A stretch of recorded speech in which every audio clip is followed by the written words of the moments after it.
TV Toastmasters Advanced Club number 8989523. I'd like to welcome everyone here this morning, today, especially to our guest, Jim Shriver, who is visiting us, and we are welcome to have our honored guest here, and let's give him a hand. The mission of a Toastmasters Club is to provide a mutually supportive and positive learning environment in which every member has the opportunity to develop communication and leadership skills, which in turn fosters self-confidence and personal growth. I would like to point out that our banner has arrived. We now have our banner, and I hope we have lots of distinguished awards that we get for the banner. If you will notice in front of you, I have a sheet on the assignment of the roles. We have separate sheets because there are people who work late on Monday night and can't come on Monday, and then they do things on Saturday morning and can't come on Saturday morning. So we have put together an assignment sheet with 2 dates on it. And if you will please look, and if you can't make any of those, if you will notify the Toastmaster of the day, because they are the one responsible to make sure that everyone does fulfill their role. And I hope that if you can't make it, that you will, instead of just saying I can't make it, we'll have gotten a replacement for you. I would like to say thank you to the behind-the-scenes crew, which some of them may be coming out in front, I don't know. The director today is Sheila Mudd Baker. Our floor director is Rick Davis, and our camera is Steve Ehrenholtz, and Rick is also working the camera. Our talent, the people who will be up here before you, we will start out with our Toastmaster of the day. Our Toastmaster, Joe Schwerling, is a retired federal employee. He is a collector. He gave one of the funniest speeches. My jaws hurt from laughing the other day at our demonstration meeting at General Electric. So let us welcome Joe Schwerling, Advanced Toastmaster Bronze. Thank you, Madam President. Again, welcome everyone to this meeting of TV Toastmasters. And I might point out that the banner, which I delivered because it was delivered to my home after the conference in Atlanta, arrived precisely at the time indicated on the agenda. First of all, I'd like to mention a little plug for Hawksworth Blood Center. I actually donated blood 2 days ago, but left this on just as a reminder that donating blood is one of 2 ways that you can donate, you can contribute life. When you die, your organs can be donated to others, and I recommend those also. But blood is something that you can do every 8 weeks. So I encourage everyone that can to pass on a little bit of their blood to the health and welfare of anyone else in their community, and particularly in the greater Cincinnati area for the Hawksworth Blood Center. Our first formal presentation today, is what we call word power. And our word power presenter is Ray Boston. Please welcome Ray Boston with word power. Thank you, Joe. We always, at the early part of the Toastmaster meeting, have something called word power. And of course, words are what Toastmasters come to live and work by. They're great words to use for communications. And words can be kind of strange. For instance, here are 3 big, small words. And they cover the range from A to Z, which of course, you wouldn't even know that unless you're a good Scrabble player, right? You have to have those 2-letter words. And of course, Z, I'm not even sure what that means, because normally it'd be Z-E-E, which would be for the letter, which isn't even a word, unless you put that extra E in there. Now, here, strangely enough, is a small, big word, which I know way back there with our guests can barely see that, and it says invisible, but you can still see it, so that's kind of strange. Here's somebody that we like to see all the time. And that's a small word, but she plays a big part in our life. And no matter how you look at it, either going or coming, which moms usually do, still looks the same. Of course, unless she gets turned upside down and she still does her thing and we just can say, wow. And sometimes if we get a little obnoxious, she takes a little swipe at us and says, pow, and this word sounds like what it means. Of course, if you turn this one upside down, I guess we say it's Maud, and of course that reminds me of a very famous mother called Maud, which, well, you know, I'm not even sure where I'm going with that. Of course, remember our mothers when they did give us that pow thing, and of course it would kind of knock us head over heels. Strange thing, I probably stole that one from Reader's Digest. But anyway, I'm just here to say that words can do a lot. We use them every day, and that means words to me are magic, and that's the word for the day, magic. The magic of Toastmasters and the magic of communication. Thank you. Thank you, Ray, for the magic of your presentation. My only question is, how do you use the word A in Scrabble? Because you can't attach it to anything, and if you did, you've got two A's or two something. You can't use the word A by itself unless you're the first player. You just answered your own I guess question. that's it. Thank you. Thanks for that additional bit of magical contribution to today's meeting. Our next presenter is our Tabletopics session. And to explain that and to coordinate the discussion and the questions, I'd like to introduce Jerome Manigan, ATM Bronze. Thank you very much.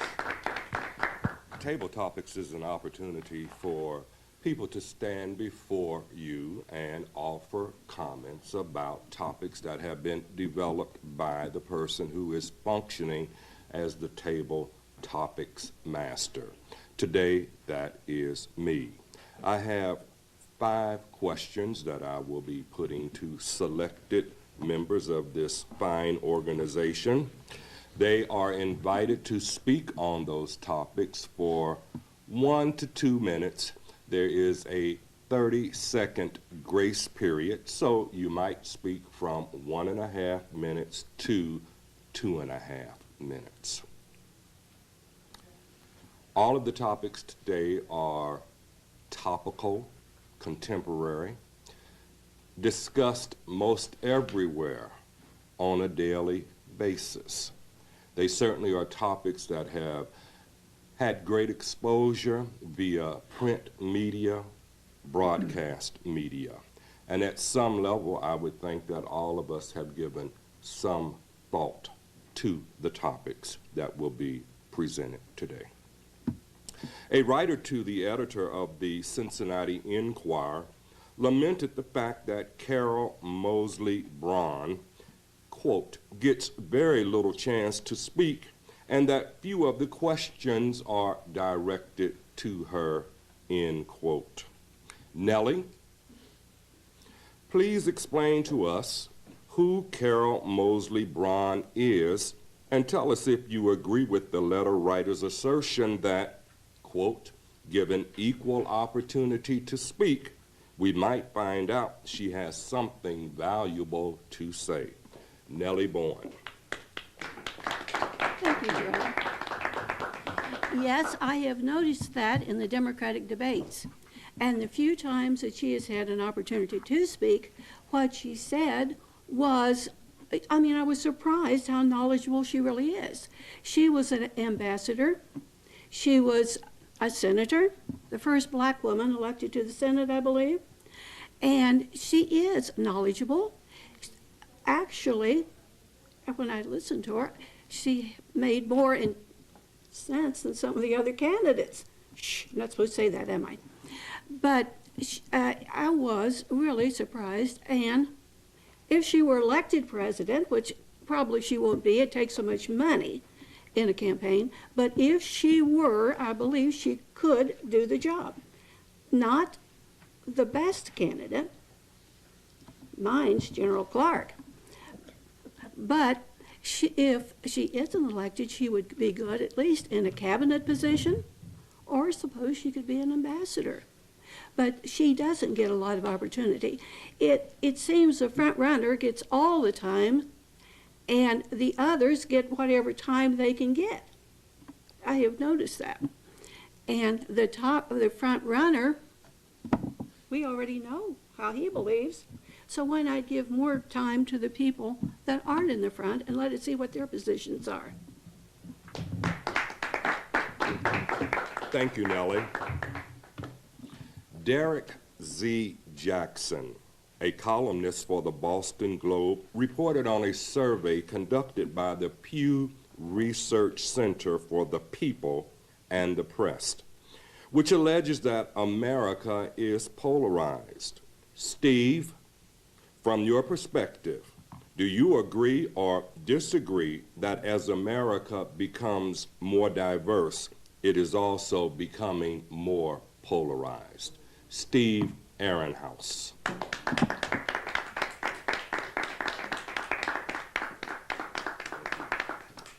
Thank you, Mr. Tabletopics Master, fellow Toastmasters, our honored guest, and our guests that are watching in today. Do I feel that America is becoming more polarized as we also become more diversified? Basically, my answer would be yes. I think that polarization is happening on several different fronts. We have polarization occurring because of technological advances. We're seeing a disparity between those who have access to the internet and have the occasion to use computers in their day-to-day work, or at least they have an occasion that requires them to use it. We have other people who don't have the ready access to the internet or may not have the opportunity to learn how to use some of the basic services that the internet provides that are becoming so widely assumed as being available to everyone. So that's one of the concerns that I have. I think that we're also finding that as we become more diverse, there is an effort to become more sensitive to the strengths, the enhancements that come from having diversity, but at the same time, we're also having to deal with so much more variety. Sometimes I think it's probably at a rate faster than what people are either comfortable adjusting to, because change is always threatening to us. It's something that's inevitable, but we have different capabilities of adapting to change, and it also depends upon what the change pertains to. I think that one of the other things that unfortunately is contributing to some of the polarization that we see are individuals who are very outspoken as far as their individual wishes, desires, needs, exercise of rights are concerned. But this sometimes winds up dividing people instead of bringing them together. So in response to your question, Mr. Tabletopics Master, I would say that although diversity enhances our quality of life, it brings many perspectives that we wouldn't be able to bring out by ourselves. It also has some negative aspects associated with it, and we can't ignore those. We do have to be sensitive to that because it can undo some of the very positive aspects associated with diversity. Mr. Tabletopics Master? Thank you very much. The American Catholic Church has received millions of column inches of news stories about its clergy and inappropriate sexual conduct. Ray, what advice would you offer to those struggling to reconcile their faith with the teachings of the Catholic Church? Ray Boston.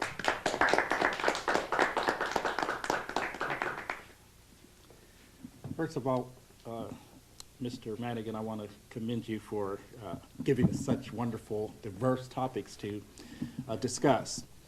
The problem with the Catholic Church and some of the clergy has certainly been very prevalent in the news these days. What I'd like to say, I'm not a member of the Catholic faith. I attend the Church of Christ in Kennedy Heights. But all of Christianity is based on biblical teachings. Unfortunately, they are subject to some interpretation, but I think we can all agree that taking advantage sexually of minors is something that hardly any of us would ascribe to. But that should not be, and even though many of the clergy have been accused, and some rightly so, of doing wrong, those are only a very small minority. And I think any practicing Christian can just sort of build on those things. Yes, we see some wrong done in all areas of society, and there's the 10 Commandments, and all of them are broken each and every day. But at the same time, there are many, many people who do the right things. So as a practicing Christian, I think it's just up to us. When somebody does something wrong, you try to go to them, you try to give them strength, because Jesus teaches us that we should forgive. Of course, we also have to pay for our sins. And at the bottom line, we should just try to be faithful every day, do the right thing, and pray for forgiveness of others. Mr. Tabletopics Master. Thank you, Ray. There has been much talk, debate, and argument about same-sex marriages. Ben, do you believe such unions undermine the moral fabric of America and destabilize family values? Ben Davis.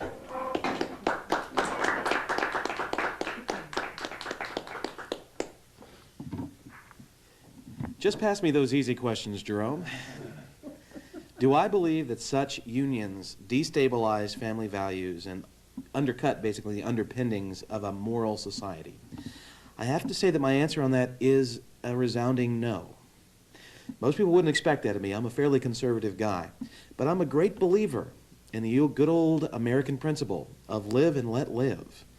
And as long as your swing stops before it gets to my nose, then you're still within your rights to do what you'd like to do. When it comes down to it, we have a country that's based upon the rights of the individual. And the individual should be able to explore their own desires as long as it does not impact other people in a negative fashion. The question of whether this is a negative impact or not is one that will be debated for years to come on a moral level, on a question of whether or not this is good for a society as a whole. But at this point, I don't feel that we can make that kind of a snap decision without much study, much debate, and much revising and thinking about our own ethical sense. Until we have the opportunity to do that without surrendering to our own, admittedly, and in my case still the same, knee-jerk reactions to our basic beliefs, we've got to be able to step back so that we can understand why we feel the way we do and whether or not perhaps we should be able to accept our differences and become stronger for them, rather than point out the differences and use them to tear each other apart. Thank you, Ben. And finally, in a matter of months, the two major American political parties will announce their endorsed candidates for the presidency of the United States. Joe, who will those candidates be? Which one will win, and why? Joe Schwerling. Mr. Toastmaster. I would have to say that, and I'm fairly confident, that the winner will be the one that spends the most money, has the most political influence, has the largest economic base of industry and community support to keep their name at the top of the news stories, keep their pictures on the news stories every night, more than any other candidate. Hopefully, with the least amount of detrimental news about their personal foibles and shenanigans. But again, with the majority, the most important aspect being the amount of money and the political influence that can be pushed behind that particular candidate by the party of their choice. Mr. Tabletopics Master. Thank you. As you have seen and heard, Tabletopics is quite a challenge, but it provides an opportunity for Toastmasters to think on their feet and to provide an impromptu response to what sometimes can be very challenging questions. To all of those who participated in Tabletopics, thank you very much. Mr. Toastmaster? Thank you, Jerome. Very interesting and provocative table topics questions, and had us all trying to think on our feet, which is the purpose of table topics.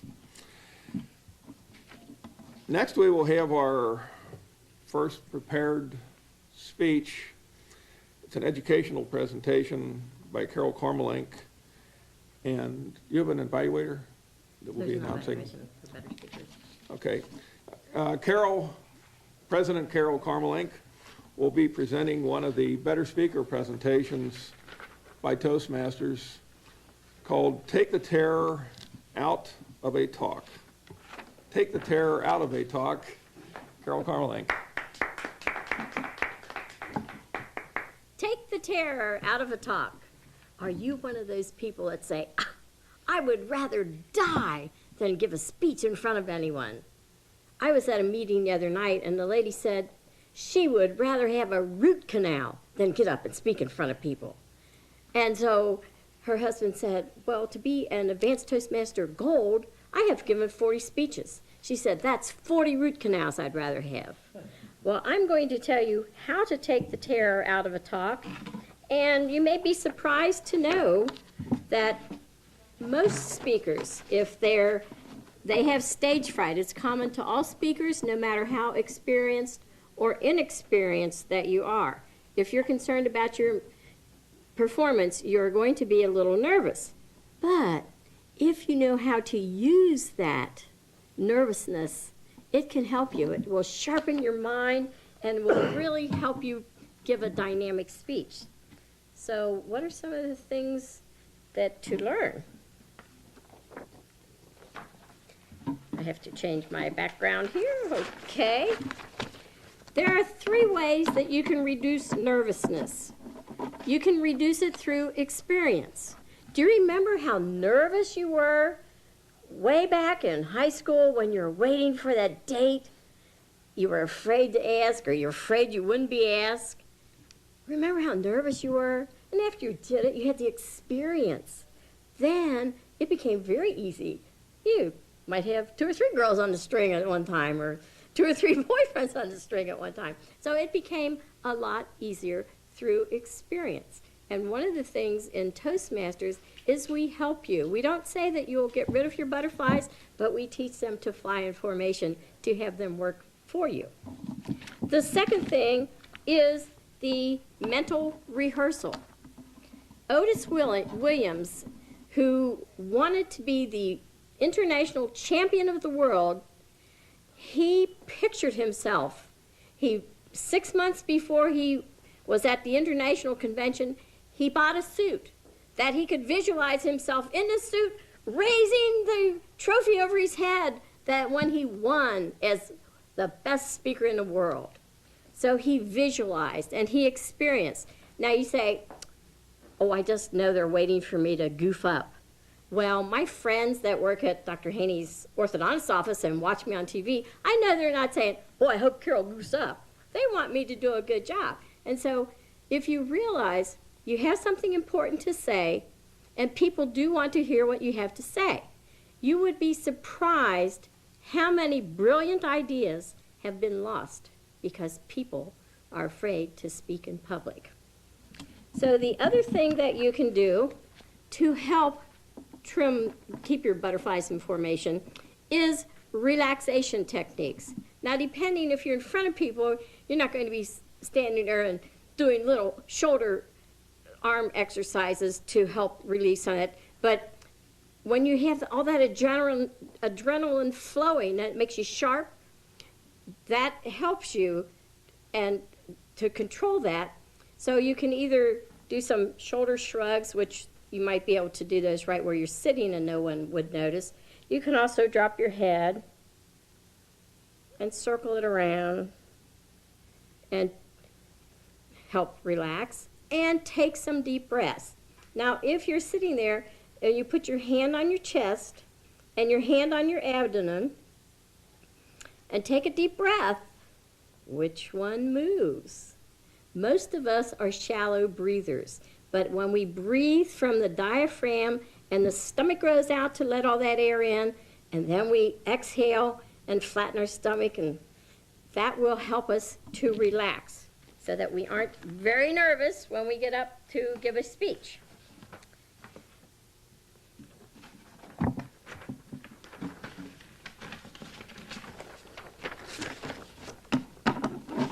That's the breathing through the diaphragm, reduces the shortness of breath and supports your voice. And they also said if you will drink something cold rather than something hot, because hot swells and sort of takes away your air passage a little bit. So it's much better if you can take some deep breaths. As you come to Toastmasters and you are up here, we provide a safe environment for you. And if you think that you have goofed up and you come up and people clap, then they listen to you. I'm a person that my husband and I would have 2 words out and he'd already given me an answer before he even knew what I asked. And if I would be still and not finish my sentence, he never asked me what I was about to say. So it's great when you come and you practice these skills and learn them, and they listen to what you have to say without interruption, and then they clap. When you're finished, they clap and they tell you what you did well.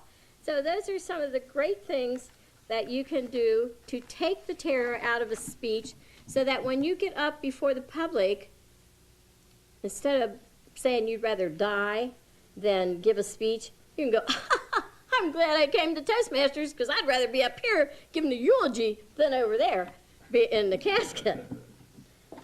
So those are a few things that I hope will help you to take the terror out of a speech, and the next time, just realize that your butterflies, if your hands and knees are quivering, I've heard people say they were so nervous, and if they didn't show that, or if they didn't have their paper shaking like that, and I've seen people that they come to Toastmasters, and the first speech they give, you can hear their paper shaking, and at their test speech, they are so suave. They leave the lectern, they use body language, they use vocal variety. It's quite, you'd think they've been speaking all of their life. So take the terror out of a talk, join Toastmasters, and learn how to be able to voice your opinion in those public meetings and at work. Learn that. Joe, Mr. Toastmaster. Thank you, Carol.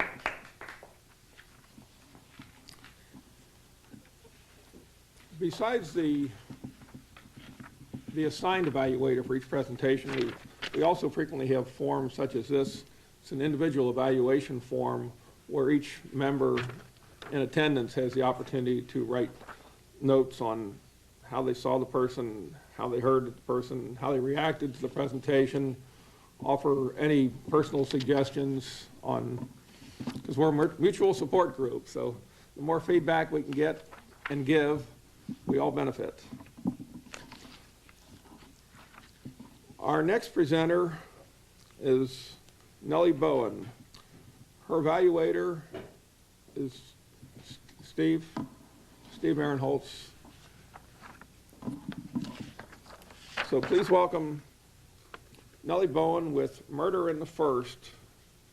It's an advanced manual project from the storytelling manual. So please welcome Nellie with Murder in the First. Thank you, Mr. Toastmaster.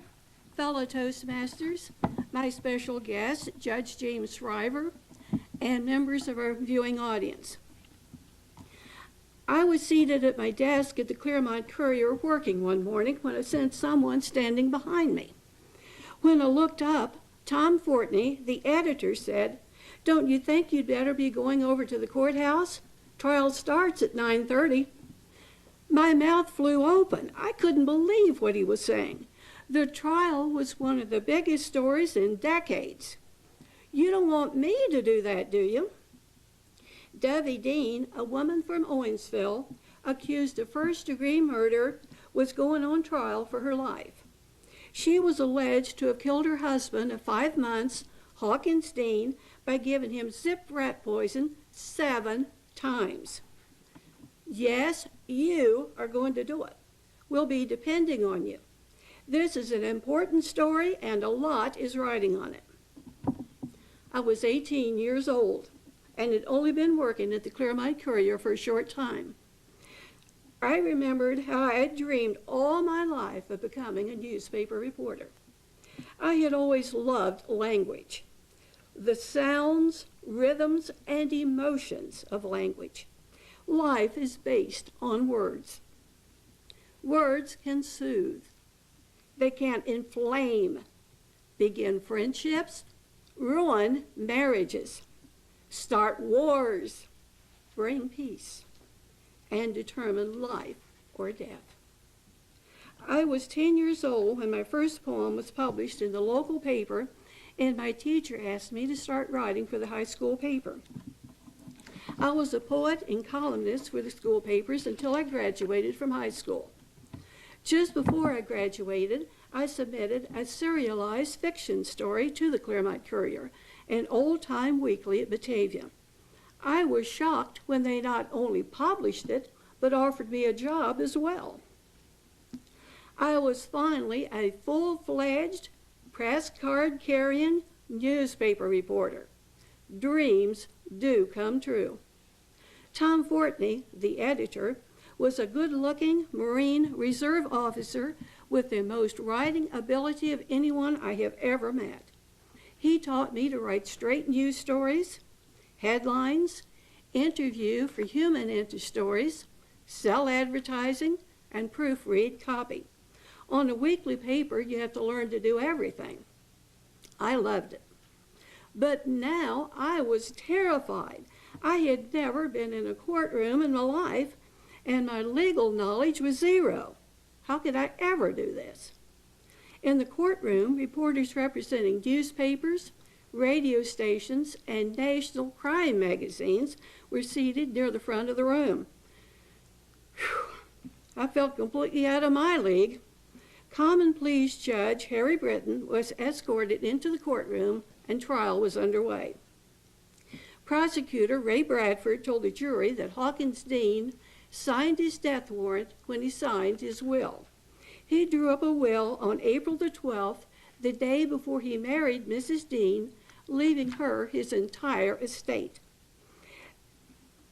The autopsy had revealed large quantities of arsenic throughout Dean's body. Arsenic is a major component of rat poison. Dovey Dean, a slight, gray-haired woman wearing glasses, was so short her feet didn't touch the floor. Her cool, aloof manner never changed throughout the trial.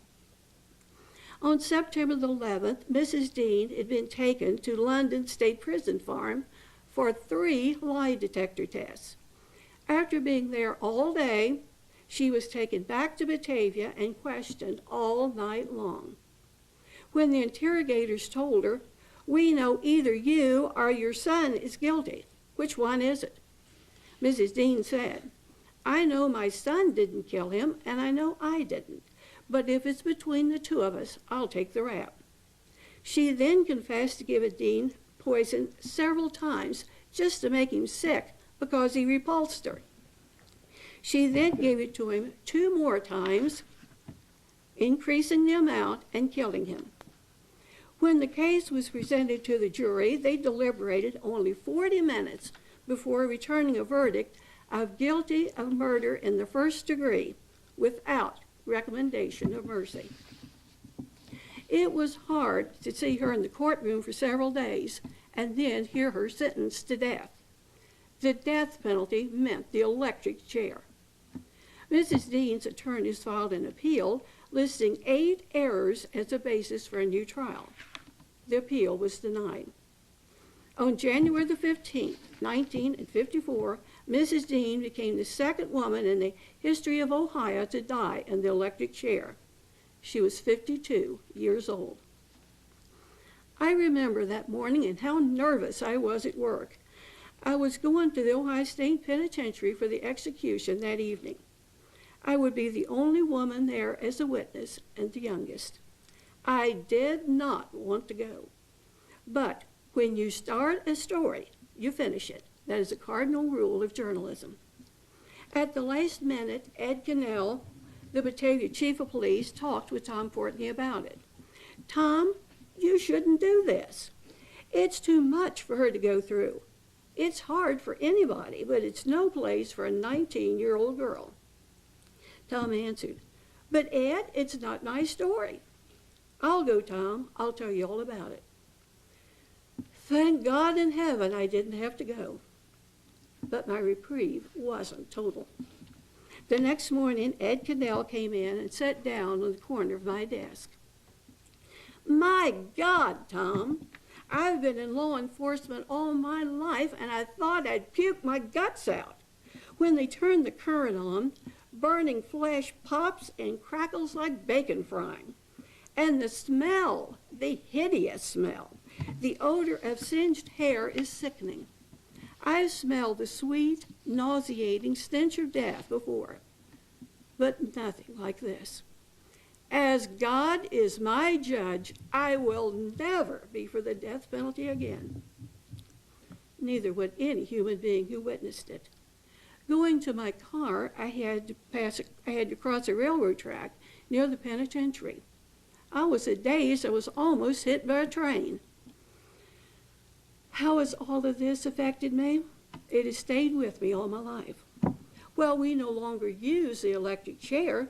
I do not believe we have the right to take another's life, even if he has committed murder.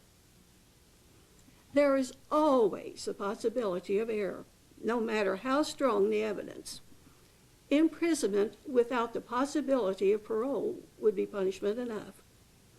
I get claustrophobic just thinking about it. Can you imagine being locked up all your life, living with fear of other inmates, guards always watching you, no freedom ever? But it would be reversible if new evidence came to light. Death cannot be reversed. My own mother was murdered. If I knew who did it, I would not want him to die. I keep remembering the biblical quotation, "Vengeance is mine, saith the Lord. I will repay." I trust in his judgment with all my heart, knowing justice beyond human capability will prevail. Mr. Toastmaster.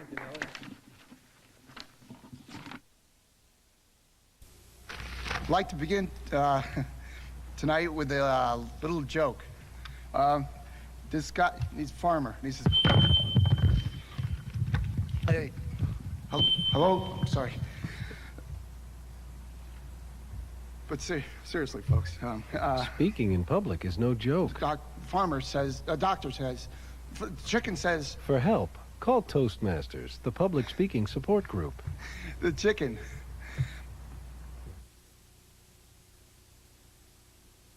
For that, I'd like to introduce Ben Davis, ATM Gold, who's our general evaluator for today's meeting.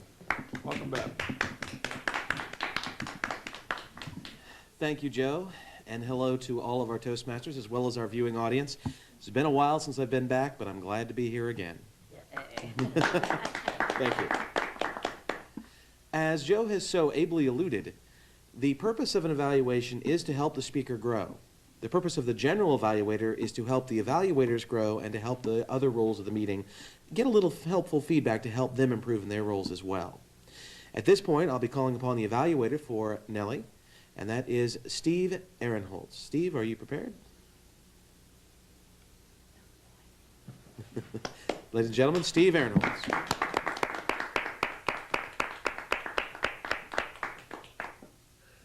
Thank you, Mr. General Evaluator, fellow Toastmasters, our honored guests, and Nellie.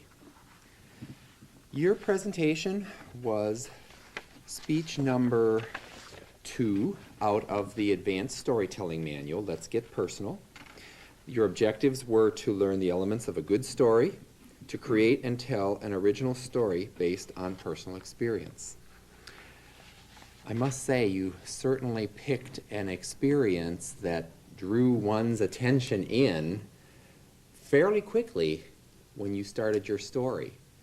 I thought that your opening description of yourself in the newspaper office was very good. You also had some really good facial expressions. I really liked that. When you said, dreams do come true, that was one that I particularly noticed, that you gave a very good facial expression which matched your emotion that you wanted to convey to the audience. You developed your story through a description of the murder case that was on trial.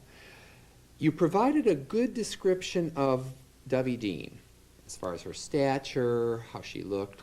I would have liked to have had a bit more character development for Tom and Ed. You really didn't give us much insight as to what they were like. I don't know whether they were short in stature, whether they were disparate in height, whether they looked like someone that you would associate with newspaper reporting, or whether they were someone who you wouldn't really think did that kind of work. I think that that would have been a little more helpful. You also talked about having never gone to the courthouse to cover the trial.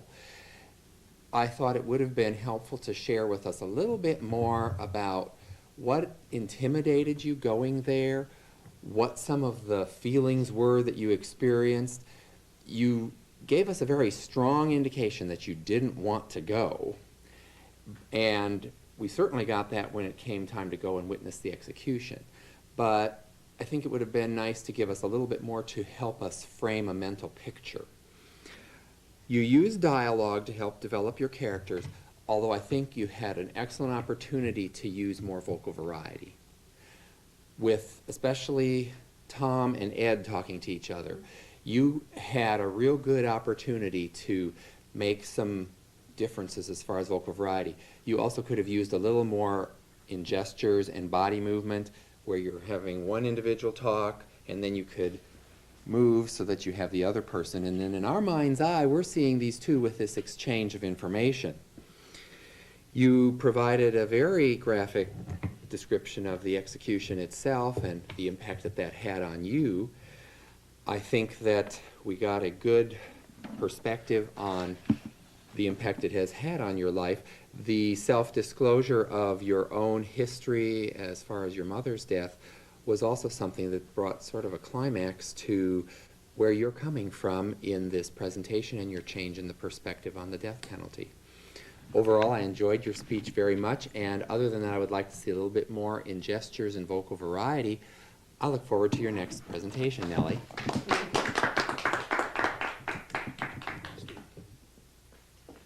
Thank you, Steve. At this point, I'd like to call back up one of our earlier celebrants, our counter grammarian, to let us know how we have done grammatically. I'm sure he's going to tell us it was all magic. Ray Brown.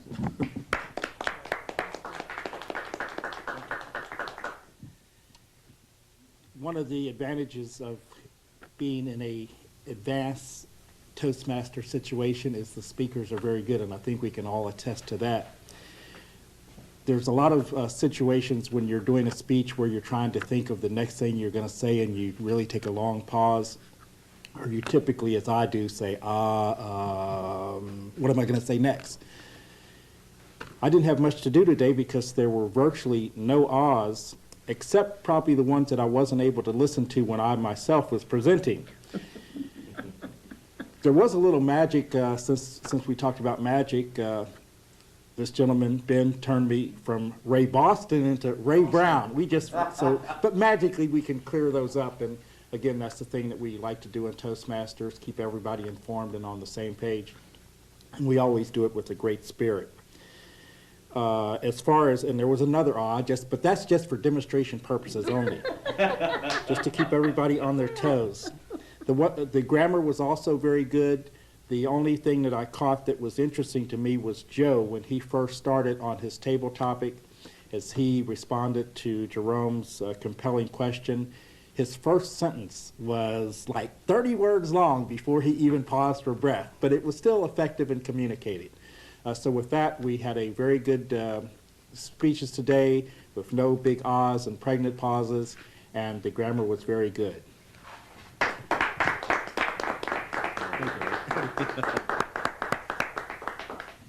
Thank you, Ray. And for my next trick, I will, oh, never mind.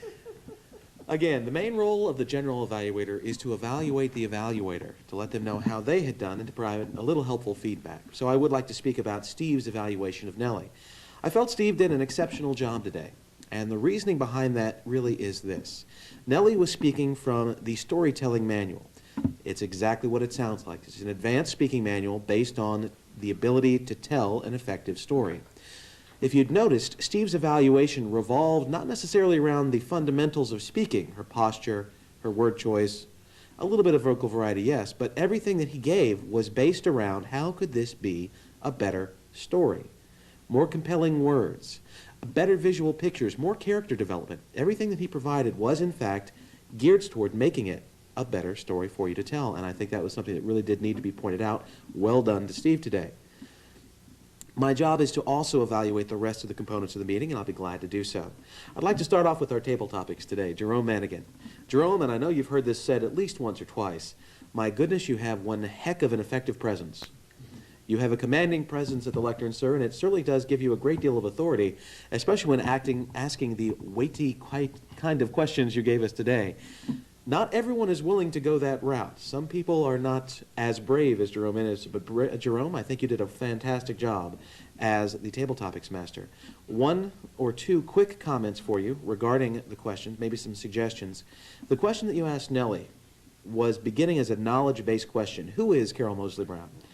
Now, that was the only one you asked, so I feel that perhaps you geared that towards her specifically, knowing that she knew the answer. Good. One thing I will say, in general, table topics are not to be knowledge-based simply because you may be asking someone a question about which they have no knowledge, in which case they're relegated to either filling in a lot of ahs and ums or else lying. And we try to avoid the lying if possible, unless it seems to be called for. But Jerome, you had a fantastic job as table topics. And kudos, actually, in this case, to Joe for giving us a textbook example of how to avoid answering a question. The candidate who wins will be the one who wins. It was well done, Joe, well done. Joe, your turn as Toastmaster today was fine. I, again, would commend you on your continued improvement that I have seen. I have known you now for probably 6 years. And over the last year and a half, since you retired and really started to focus, your improvement has been measured in leaps and bounds. You have become much more confident, much more poised. Your delivery has been improved. The only suggestion I would have for you today is, again, just a couple of things. More time, more focus will give you. Focus a little bit more, I would think, on the introductions, because I feel like that would help to increase your presence here as a Toastmaster. As well as when reading, which is probably something I should have done, obviously, since Ray Boston is now Ray Brown and will be that for the rest of his life, is when you're holding up today's agenda to read it, it's pretty obvious to the folks at home especially that you're not sure exactly what it says. Maybe get it printed out a little bit larger so it can stay down here and you can go ahead and speak to the camera, to the audience a little bit more effectively. Our ah counter, it was magic. You did a fine job. Thank you very much for all of that. At this point, ladies and gentlemen, I would have to say that this has been another magic meeting of Toastmasters International TV Toastmasters. And at this point, I would like to return control to our president, Carol Kormelink. Carol. Thank you, Ben. It's really great to have you back. He's been working and doing other things, and we've missed him, so I'm really glad. And I will give the timer report. The word power, that can take from 2 to 3 minutes. It took 1 minute and 56 seconds for Ray to explain his magic. And he didn't tell you that he is a magician, and I've seen him do some of these magic tricks. For our table topics, you have between 1 and 2 minutes to think on your feet. Nellie thought for 1 minute and 27 seconds. She was within time. We all were. Steve Steve was a little over. 2 minutes and 55 seconds on his polarized question. Ray, 1 minute and 36 seconds. Ben, 1 minute and 33 seconds. And Joe Schwerling, 1 minute and 13 seconds. For my Take the Terror Out of a Talk, 6 minutes and 45 seconds. Nellie Bowen for her Murder in the First, 8 minutes and 36 seconds. Steve's evaluation of Nellie, 3 minutes and 38 seconds. Ray's All-Counter Grammarian report, 1 minute and 34 seconds, and I'm not timing myself. But I would like to thank everyone. I am pleased with how well the meeting ran today. Our guests, thank you for being here. I don't know if you have any comments that you would like to make. Okay, we will talk with you after the meeting. Does anyone have anything to share before I adjourn the meeting? The meeting is adjourned.